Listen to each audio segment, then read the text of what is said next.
It's Clark Reid back with some more tech headlines. And if you like the reports, we always ask that you mash that like button for us. And you can also subscribe so you know when each new report is posted. Apple has announced it'll hold Worldwide Developers Conference starting on June 5th. According to CNET.com, you can expect to see iOS 17, the next version of Apple's mobile software, along with a reveal of Apple's mixed reality headset. The event will run through June 9th. It's for developers, free online, and Apple will hold an in-person event at Apple Park in Cupertino for the keynote and State of the Union presentation on the first day, being the 5th. An interesting rumor about the iPhone 15 Pro chips. They'll apparently keep the solid-state buttons usable even when the power is low or the phone is turned off.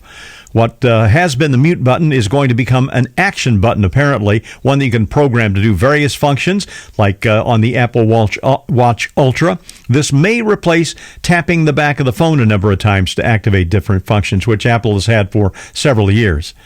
With Twitter rolling ahead with user fees in order to keep features that have been free up to now, some people have gone ahead and signed up for Twitter Blue at $8 a month, while it only really verifies that you're paying money to Twitter.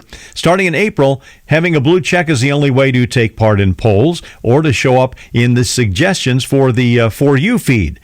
Allegedly instituted by Elon Musk to rid the platform of so many bots, it looks like Blue's fee is ending up just being really a naked cash grab.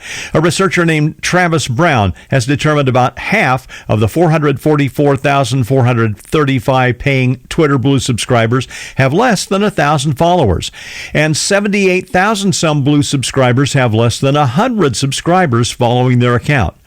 There are even 2,270 paid accounts with 0 followers. Can you say bots? So far, only about 0.2% of Twitter's 254 million daily users have gone for the $8 Twitter Blue checkmark. Something virtually all of us would love, to opt out of tracking. Well, now you can, if you're in Europe.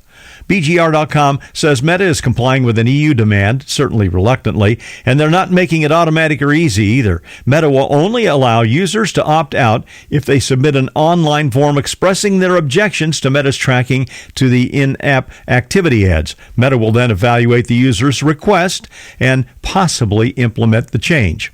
Most observers note that the EU probably won't be satisfied with that possibly part. In January, Ireland's Data Protection Commission fined Facebook and Instagram about $423 million for requiring users to agree to a contract that includes behavioral ads. For a device that's both still really pricey and fragile, folding smartphones are continuing on an upswing in people willing to take a swing at them. In 2022, just 1% of smartphone shipments were folders, about 14 million. Now, 9to5Google.com reports after 4 years on the market, folding phones are on track to hit 21.4 million, 50% growth over a year. IDC forecasts a foldable will hit 48 million units by 2027. It's a big number for folders, but still only 3.5% of all smartphone sales. Several makers, in addition to Samsung, are now making folders, and there have been good advancements in making them more sturdy, but don't look for those prices to drop anytime soon. I'm Clark Reid, and you're Technified for now.